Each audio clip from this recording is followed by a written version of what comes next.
জাহাঙ্গীরনগর ইউনিভার্সিটিতে এখন জাকসু নির্বাচন গতকাল থেকে চলছে। গতকাল থেকে মানে বুঝতে পারছেন তো, গতকাল শুরু হয়েছে, এখনো পর্যন্ত জাকসুতে নির্বাচন চলছে। এখনো পর্যন্ত ফলাফল আসেনি। বলা হচ্ছে যে আজকে শুক্রবার দুপুরের পর গিয়ে ফলাফল ঘোষণা হবে। তার মানে প্রায় 24 আরো বেশি 24 ঘন্টা থেকে প্রায় 30 ঘন্টা হয়ে গেছে, তার চেয়েও কম বেশি এখনো পর্যন্ত ফলাফল হয়নি। প্রশ্ন উঠছে জাতীয় নির্বাচন কিভাবে আমরা সমাপ্ত করব সময় মতো। জাতীয় নির্বাচন হবে সারা বাংলাদেশ ব্যাপী। এখন পর্যন্ত যদি আগের নিয়মে হয়, সারা বাংলাদেশ ব্যাপী জাতীয় নির্বাচন অনুষ্ঠিত হবে। এই বর্তমানে যে প্রশাসন রয়েছে, বর্তমানে যে পরিবেশ রয়েছে, বর্তমানে যে রাজনীতিবিদরা রয়েছে, বর্তমানে যে সরকার রয়েছে, এই পরিবেশেই এই কমিশন এই সবকিছু মিলিয়েই জাতীয় নির্বাচন হবে। বলা হচ্ছে যে একটি ফেয়ার, ফ্রি, ক্রেডিবল এবং ঐতিহাসিক নির্বাচন অনুষ্ঠিত হবে। বিশ্বাস করেন আপনারা? কমেন্টে লেখেন, কমেন্টে। আর পারলে শেয়ার দিয়ে অন্যদেরকে জানানোর বা বোঝানোর জন্য একটু সুযোগ করে দিন। আমি মূল যে কারণে আজকে ভিডিওটি করছি সেটি একটু বলতে চাই। আমার সবচেয়ে স্পর্শকাতর এবং ভালোবাসার জায়গা থেকে, কেয়ারিংয়ের জায়গা থেকে, পছন্দের জায়গা থেকে কিছু কথা বলতে চাই। জনাব তারেক রহমান বিএনপির ভারপ্রাপ্ত চেয়ারম্যান, সম্মানিত তারেক রহমান সাহেব, আপনার প্রতি কয়েকটি কথা বলতে চাই। ডাকসু এবং জাকসু নির্বাচন বর্তমানে চলছে। ডাকসু নিয়েই সবচেয়ে বেশি এখনো পর্যন্ত আলোচনা রয়েছে এবং প্রশ্ন রয়েছে। ডাকসুতে একটা পদ আপনার দলের ছাত্র সংগঠন পায়নি, একটাও না। এর জন্য আপনার দলের ছাত্র সংগঠনের যে বর্তমানে কেন্দ্রীয় নেতারা রয়েছেন, রাকিব খুব ভালো ছেলে, নাসিরও খুব ভালো ছেলে, এদেরকে আমি একচেটিয়াভাবে কোনো দোষ দিব না। আপনি মানে ওই অর্থে গত কয়েক বছর ধরে আপনার যারা ছাত্র সংগঠনের শীর্ষে দায়িত্বে ছিল তারা কেউই যে ওইরকম কম্পিটেন্ট ছিল, আপ টু দ্য মার্ক ছিল সেটি বলা যাবে না। তবে বর্তমানে যারা রয়েছে তারা মন প্রাণ দিয়ে কাজ করছে, চেষ্টা করছে, এতে কোনো সন্দেহ নাই। ওদেরকে আমি চিনি। রাকিব খুবই ভদ্র ছেলে। সে ধরতে গেলে রাজপথেই তার মোটামুটি লাস্ট 10-15 বছর ধরে আমার চোখের সামনে আমি সবসময় দেখেছি সবার আগে সব ঝুঁকিতে সে সর্বপ্রথমে। কিন্তু একজন রাকিব কি সব জায়গাতে সবকিছু নিয়ন্ত্রণ করতে পারবে না। আমি মোটা দাগে জাস্ট কয়েকটা টু দ্য পয়েন্টে কথা বলতে চাই। জনাব তারেক রহমান, আমি জানি আপনার কাছে আমার এই মেসেজ যাবে না, কারণ আপনাকে ঘিরে আছে সব এমন একটা নেট আপনাকে ঘিরে রয়েছে, সেখানে শুধুমাত্র ভিতরে যারা ঘিরে রেখেছে তাদের কথাই আপনি পর্যন্ত যায়। এর বাহিরে যে নেট তারা পেতে রেখেছেন, এই নেটকে ভেদ করে আমাদের কথা আপনার পর্যন্ত যাওয়ার কোনো সুযোগ নেই। সুতরাং আমরা চাইও না আপনার পর্যন্ত যাক। তবে যদি কোনো কারণে আপনার যারা বড় বড় রাঘব বোয়াল নেতারা রয়েছেন তাদের কান পর্যন্ত যদি পৌঁছে, তাহলে অনেকটাই মনে হয় ভালো হবে আপনার জন্য, দলের জন্য, সর্বোপরি দেশের জন্য। যে দেশটা আপনারা ক্ষমতায় আসবেন জেনেও, যে দেশটাকে মুক্ত করতে, ফ্যাসিবাদ মুক্ত করতে হাজারো মানুষ প্রাণ দিয়েছে। চারটিখানি কথা নয়, হাজারো মানুষ প্রাণ দিয়েছে। যেটা আপনারা 17 বছর করতে পারেননি, সেই মানুষগুলো প্রাণ দিয়ে মাত্র 7-8 দিনে সেটি করে দিয়েছে এবং আপনারা অপেক্ষায় আছেন। ক্ষমতায় যাবেন, সবাই খুশি, আপনারা যাবেন, একটা পরিবর্তন থাকুন। কিন্তু আমরা এখন যে ডাকসু নির্বাচন যা দেখতে পাচ্ছি, আপনাদের ভরাডুবি কেন? আমি আপনাকে টু দ্য পয়েন্টে যে কথাগুলো বলবো, আপনি যদি আপনার একটা ইনভেস্টিগেটিভ টিম তৈরি করেন যে কেন এটা হলো, এই টিমটাকে আপনার আশপাশ কেন্দ্রিক না বানিয়ে সত্যিকার অর্থেই যারা আপনার সমালোচনা করে তাদের কাছ থেকে নেবেন। যারা আপনার বলতে কি, আপনি তো আপনাকে সবাই পছন্দ করে ব্যক্তিগতভাবে, আপনি অনেক নির্যাতিত, আপনার চেয়ে নির্যাতিত বিএনপিতে, আপনার পরিবারের চেয়ে নির্যাতিত বিএনপিতে বা বাংলাদেশে আর কেউ নাই।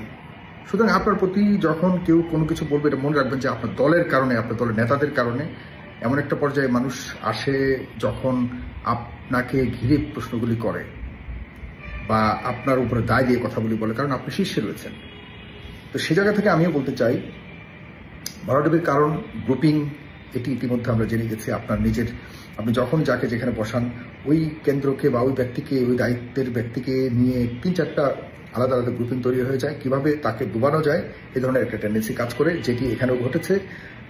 আপনার দলের প্রত্যেকটা স্তরে, শুধুমাত্র ছাত্র দলে নয়, সবগুলি উইংয়ে যদি আপনি খবর নেন, এরকম ধরনের গ্রুপিং, আভ্যন্তরীণ কোন্দল এবং এক নেতা আরেক নেতাকে দাবানোর যে প্রচেষ্টা, এই ধরনের বিষয়গুলি সার্বিকভাবে আপনার মূল দলকে ভয়ঙ্করভাবে ক্ষতি করছে, যেটি আপনি খবর নিলে জানতে পারবেন।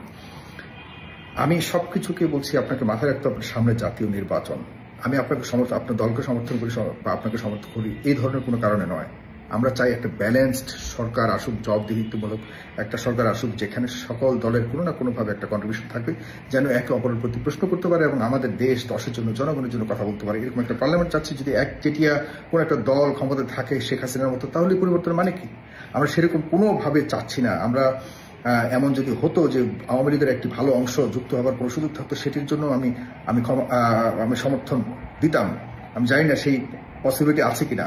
তারাও যদি তাদের মানে একটা অংশ এসে ক্ষমা চেয়ে যদি এই জাতির কাছে কোনোভাবে আপনার একটা ব্যালেন্সড পার্লামেন্ট করবার জন্য তাদের কোনো একটা কন্ট্রিবিউশন সুযোগ থাকতো, সেটাকে আমি সমর্থন করতে রাজি আছি, যদি সেরকম মানে কম্পিটেন্ট এবং গ্রহণযোগ্য কেউ থাকে।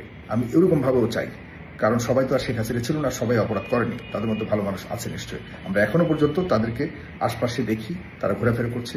আবার এমন খবরও আছে অপরাধীদেরকেও আপনার দলের লোকজন বহু সুবিধা দিয়ে তাদের কাছ থেকে নিজস্ব ব্যক্তিগত স্বার্থ হাসিল করছে। সেই বিষয় পরে গেলাম না। আমি যেটা বলতে যাচ্ছি, জনাব তারেক রহমান, আমি যতটুকু শুনলাম বলা হচ্ছে যে ডাকসুতে যারা ইলেকশন করেছে আপনার দলের, তাদেরকে আর্থিকভাবে সহায়তা করা হয়নি।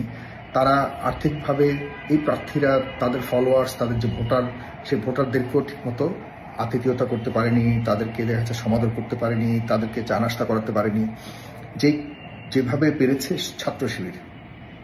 আমি আপনাকে বলতে চাই, আর্থিক সামর্থ্য আপনার দলের এই 5ই আগস্টের পর আপনার দলের শীর্ষ হাজারো নেতা আছে, হাজারো, মানে শীর্ষ বাদ দেন, মিড লেভেলেরও অনেক নেতা আছে যারা সামনে গত 15 বছর যাদেরকে রাস্তায় দেখা যায়, কিন্তু সামনে ইলেকশনকে ঘিরে তারা এখন যেভাবে বিভিন্ন অঞ্চলে প্রস্তুতি নিচ্ছে, বিভিন্ন অঞ্চলে যেভাবে চাঁদাবাজি এবং অন্যভাবে যে ইনকাম করেছে, কিছু কিছু নেতা আছে তাদের 1 মাসের ইনকাম দিয়ে 2-3টা ডাকসু চালানো যাবে, নির্বাচন চালানো যাবে। সুতরাং এটি কতটুকু সঠিক আপনি একটু যাচাই করে নেবেন। আপনার দলের শীর্ষ অনেক নেতা, শীর্ষ বারবার বলছি, মানে মিড ক্যাটাগরি থেকে আপার লেভেলের অনেক নেতা আছে যারা আঙ্গুল ফুলে কলা গাছ হয়ে গেছে। আমি দর্শক যারা দেখতে পাচ্ছেন, মানে বিএনপির অনেকে আমার সমালোচনা করতে পারেন, অস্বীকার করার কোনো সুযোগ আছে? তাদের এই আঙ্গুল ফুলে কলা গাছ হয়ে যাওয়ার কারণে তারা হয়তো কলা গাছ হচ্ছে, কিন্তু শুকিয়ে যাচ্ছে মানুষের দৃষ্টিতে বিএনপির প্রতি ভালোবাসা। আর সেই ভালোবাসার ফুরিয়ে যাওয়ার কারণে চোখের অশ্রু শুকিয়ে যাচ্ছে যারা বিএনপিকে ভালোবাসে, যারা বিএনপির ত্যাগী, তারা শুধুমাত্র বুকে চাপা কষ্ট নিয়ে শুধু দেখে যাচ্ছে, কিচ্ছু বলবার নেই। কারণ আপনি ওই ধরনের মানুষগুলিকে দায়িত্ব দিয়ে রেখেছেন যারা শুধুমাত্র নিজেকে একটু সামর্থ্যবান, শক্তিশালী বলে প্রকাশ করার মাধ্যমে অথবা প্রমাণ করার মাধ্যমে কোনো না কোনো জোর জুলুম করে যে আপনি মনে করছেন তারাই বুঝে আপনার দলকে জিতিয়ে আনবে অথবা তারাই আপনার দলকে টিকিয়ে রাখবে। কোনোভাবেই সামনে এই সুযোগ নাই জনাব তারেক রহমান। ভালোবাসা ছাড়া কোনো অর্থ সামনের ভোটারদেরকে আকৃষ্ট করতে পারবে না। লিখে রাখেন, আপনি লিখে রাখেন জনাব তারেক রহমান। আমি আরেকটা জিনিস বলতে চাই, ছাত্র দল মানে ছাত্রদের যে দল, আপনি আপনার টিমকে পাঠাবেন তো প্রত্যেকটা অঞ্চলে, একদম তৃণমূল পর্যায়ে, গ্রাম থেকে গ্রামান্তরে, ward level, ward Chhatra League, ward Chhatra Dal, union Chhatra Dal, থানা ছাত্রদল। প্রকৃত ছাত্র কতজন আছেন বিভিন্ন কমিটিতে আপনি একটু জিজ্ঞাসা করবেন তো। আমি আপনাকে বলে দিচ্ছি 75% প্রকৃত ছাত্র নেই আপনার, একদম পুরোপুরি রুট লেভেল পর্যন্ত যেসব কমিটি আছে আপনার 75% হলো অছাত্র। এই অছাত্রদের কাজ কি জানেন? এখন তো আপনাদের প্রতিপক্ষ শক্তভাবে নাই, এরা কদিন পর পর বিভিন্ন ধরনের মহড়া দিবে, এদের শক্তি প্রকাশ করবার জন্য মহড়া দিবে। এরা বিভিন্নভাবে একটা ভয়ঙ্কর, চারপাশের মানুষ যাতে একটা ভীতি অনুভব করে সে ধরনের মহড়া দিয়ে বলবে যে আমরা ছাত্রদল আছি আমরা, অথচ তাদের সাথে শিক্ষার কোনো সম্পর্ক নেই। তারা কেউই প্রকৃতপক্ষে ছাত্র না, দেখতে শুনতে ভালো, একটু ফর্সা টর্সা আছে, তাকে ছাত্র নেতা বানিয়ে দিচ্ছে, অথচ তার সাথে শিক্ষার অথবা কোনো শিক্ষা প্রতিষ্ঠানের সাথে কোনো সম্পর্ক নেই। দুঃখজনক। এতে করে প্রকৃত ছাত্ররা ছাত্র দলের জন্য প্রাণ ভালোবাসা থাকলেও তারা রাজনীতি করতে আসতে পারছে না, তাদের ইচ্ছা থাকলেও তারা সুযোগ পাচ্ছে না।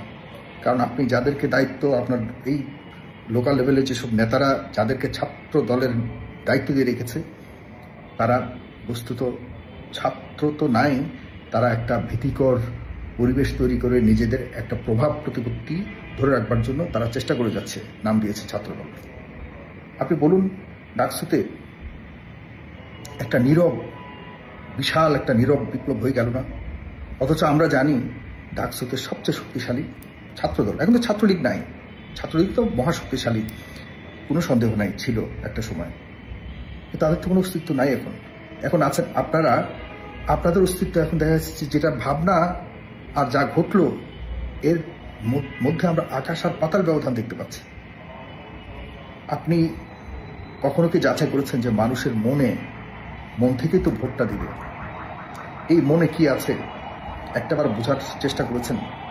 আপনি যাদেরকে দায়িত্ব দিয়েছেন ছাত্রদলকে চালাবার জন্য, তারা কি আসলেই ছাত্রদেরকে প্রকৃতপক্ষে রাজনীতি শেখাচ্ছে, নাকি তারা নিজেদের একটা শক্তিশালী অবস্থান করবার জন্য ছাত্রদলকে ব্যবহার করছে, নিজেকে একটা কেন্দ্রীয় রাজনীতিক, মানে আমার আন্ডারে ছাত্রদল আছে একটা ভাব দেখানোর জন্য? আর আপনি পর্যন্ত শুধুমাত্র যে আমি ছাত্রদলকে ধরে রেখেছি, এটা দিয়ে কি রাজনীতি চলবে? এজন্য কি এত বড় একটা পরিবর্তন হয়েছে? আপনারা যেভাবে বলবেন এভাবেই চলবে? আপনাকে শুধুমাত্র ভালোবাসার কারণে কথা বললাম। সামনে নির্বাচন, জাতীয় নির্বাচন, মনে রাখবেন এই নির্বাচনগুলির প্রতিফলন সামনে ঘটবে। আমি এইও বিশ্বাস করি বা এও জানি, আপনার সিনিয়র নেতারা মনে করে যে আরে ডাকসু রাকসু সব যাক, আমাদের জাতীয় নির্বাচন হলেই হলো। অঙ্কটা ঘুরে যাচ্ছে, কিন্তু মনে রাখবেন জাতীয় নির্বাচন এত সহজে হবার নয়। আমি আপনাকে বলে রাখলাম, জাতীয় নির্বাচন হলেও এত সহজে পার পেয়ে আসার মতো সুযোগ খুব কম থাকবে। আর এর জন্য প্রকৃতপক্ষে দায়ী থাকবে আর কেউ না, আপনার দলের যারা আপনার কমান্ডকে মানে না, যারা বিগত সময়ে আওয়ামী লীগের সাথে কাজ করেছে, যারা অন্যান্য দলের সাথে কাজ করেছে, নিজের স্বার্থ রক্ষা করে চলেছে, তারাই আপনাকে আপনার দলের বিজয় হওয়ার পথে সবচেয়ে বড় বাধা হয়ে দাঁড়াবে। আপনি লিখে রাখুন যদি আমি কোনোভাবে ভুল কথা বলে থাকি।